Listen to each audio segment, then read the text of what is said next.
silence. There's something really spooky about this place.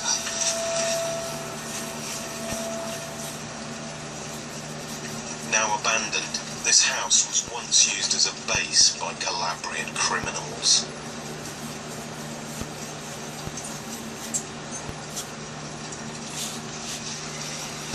Vedete, che cos'è questo portale d'accesso? È un complicato meccanismo di carrucole azionato attraverso un sistema elettrico. Fondamentalmente è una parte di muro che scorre sul pavimento. Col bunker chiuso all'esterno è praticamente impossibile individuare l'accesso. È geniale. Something fiendishly clever about this mechanism. A kind of James Bond villain fashion.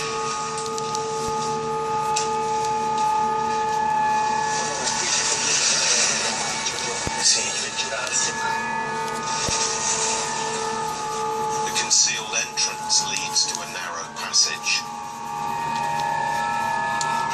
Pretty tight in here. This secret hideout was discovered almost by chance when the team were pursuing a group of Ndrangheta gangsters. Muro, sono piantati dei chiodi, quindi state attenti, mantenetevi al centro. When Zizi and his team first entered, there was no sign of the men they were after. Quando abbiamo scoperto quella parte, quella botola, quell'apertura sotto il pavimento, eravamo convinti di trovare lì dentro il latitante. In realtà non abbiamo trovato nessuno. Per quale motivo? Perché quest'altra apertura all'interno del muro era chiusa e occultata molto molto bene. Cioè un sistema di scatole cinesi, praticamente. Esattamente. What they'd stumbled upon was not just one concealed bunker. It was a whole warren of underground passageways, false walls, and secret rooms.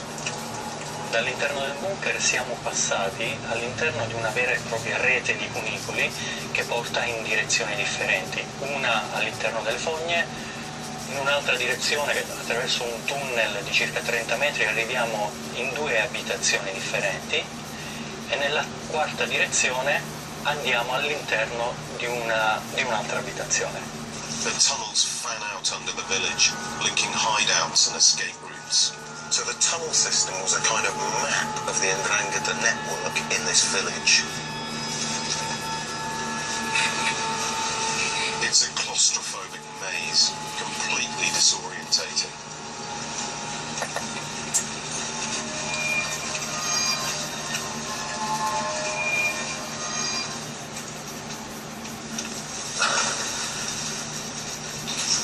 This is a completely different house. It's a completely different house. Another secret entrance under the stairs. And we're into a completely new house. Absolutely amazing. By the time I got out, dawn had broken.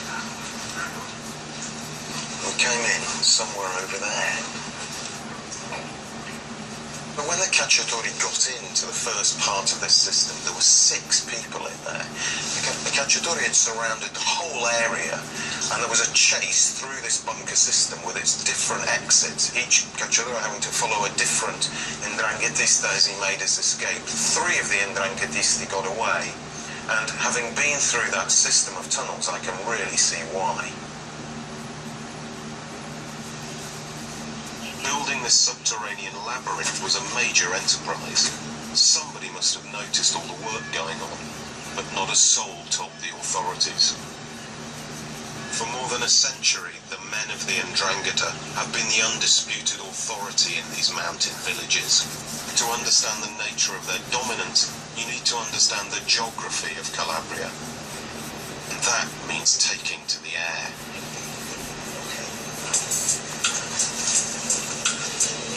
This is very exciting for 2 reasons. 1, because I've never been in a helicopter before.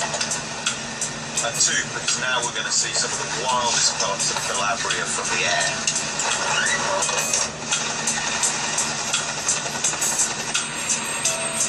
We took off from the city of Reggio Calabria, one of the mafia power bases on the coast. But the heart of Ndrangheta territory is Aspromonte, the harsh mountain.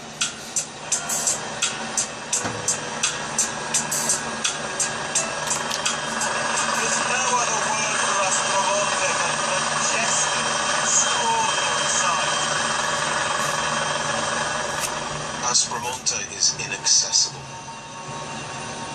The law has never had much of a foothold here.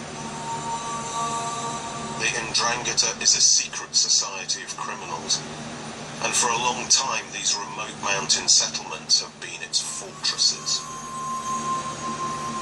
In the 1970s and 80s, the 'Ndrangheta took to kidnapping for ransom, using these remote mountains to hide the captives, often for years. Each of these villages is controlled by a different clan.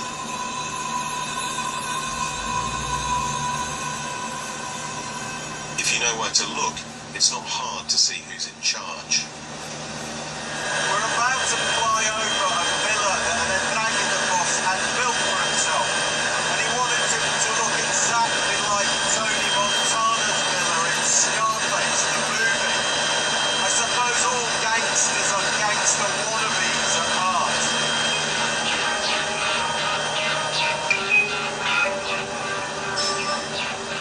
Today, the main source of the 'Ndrangheta's wealth and power lies 20 minutes flight northwest at the port of Gioia Tauro. Opened in the 1990s, Gioia Tauro is now the biggest container port in the Mediterranean. It should have been good news for this underdeveloped region. È passata da 3 milioni a oltre 3 milioni di container annuali. Su questi c'è una tassa di sicurezza che è costo la pratica. $1,5 ogni container. Siamo intorno ai 4 milioni di euro solo come vincite. For the 'Ndrangheta, the port of Gioia Tauro is the hen that laid the golden eggs.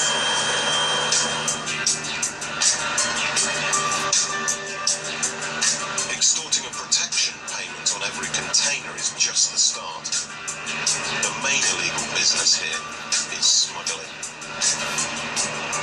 Sono le linee Ordinary commercial routes are used as Trojan horses, di Troia, dalle banane alle from bananas to frozen prawns, al carico di fette, from iron to hazelnuts. carico di nocciole. Any cargo shipped from South America to Europe and the port of Gioia Tauro can be used as cover for 'Ndrangheta's cocaine.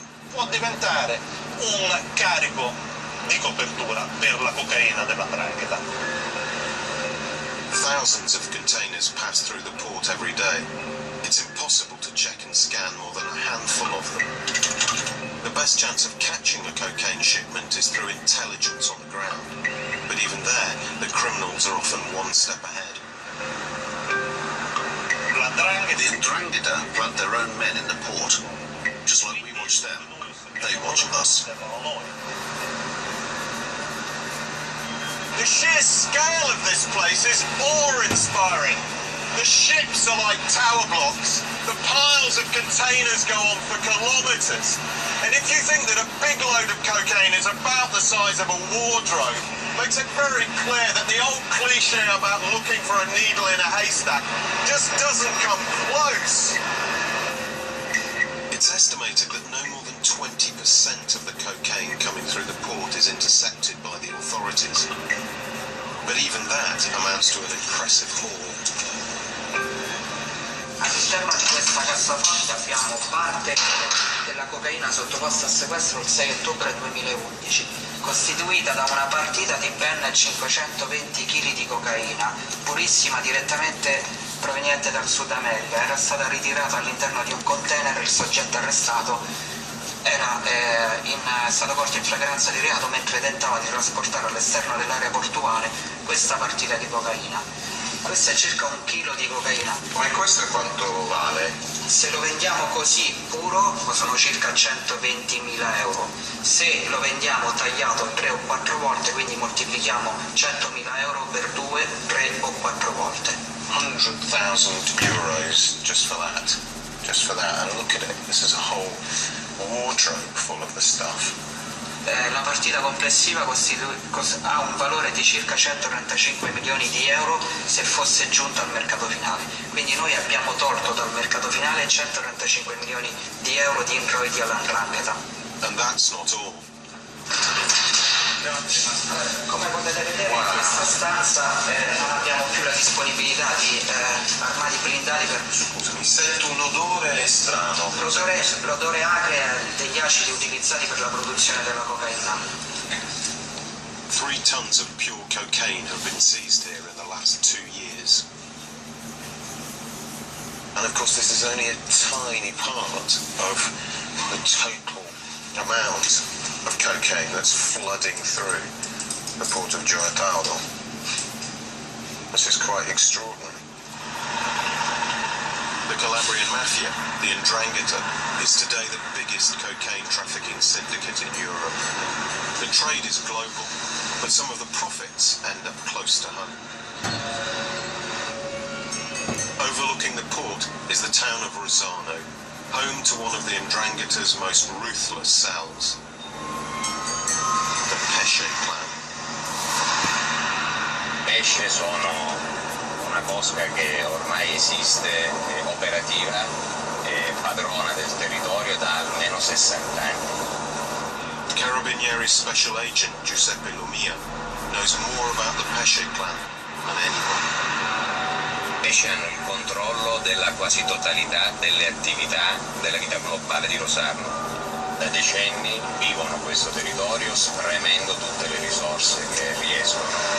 As well as cocaine trafficking, the Pesce clan grew rich from extortion and fraud. In this small rundown town, the clan members enjoyed the good life, none more so than their chief, Ciccio Pesce. Quella è la casa di Ciccio Pesce, la villa di Ciccio Pesce, costruita dal padre proprio lì, bella, ricca, grande, sfarzosa, in mezzo a tanta povertà, perché tutti potessero vederla e perché loro, dall'alto di quella collinetta, potessero dominare l'intera Rosarno.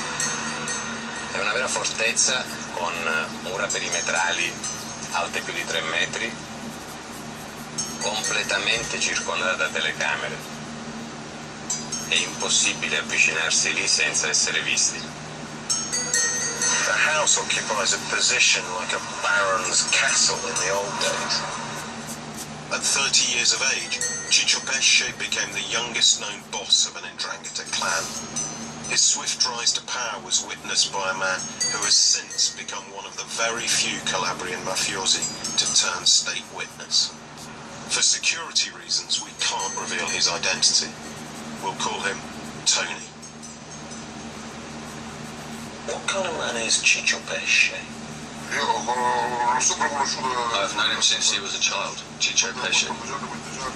When he was 14 or 15, on New Year's Eve, he went around town with his friends with some Kalashnikovs. He sprayed the streets and the shop shutters with bullets. There was no particular reason to do so. He just wanted to make a mess, because power was growing in his hands. Extreme violence was the basis of Ciccio Pesce's power. People respected him out of fear. They were scared of rebelling, because he'd become the absolute ruler of our area. As one of the poorest regions in Europe, Calabria receives huge subsidies from the European Union for public construction works and farming. Mobsters like Ciccio Pesce have stolen much of that money. Tony helped Pesce make millions through a colossal scam involving oranges. The oranges had to be delivered to a plant, but we wouldn't take anything there. We would take the paperwork the night before, however, and in the morning it would be signed by corrupt officials saying the oranges had been delivered. After 90 days, we would receive the funds for the oranges from the European Union. And how much did you make in an average year?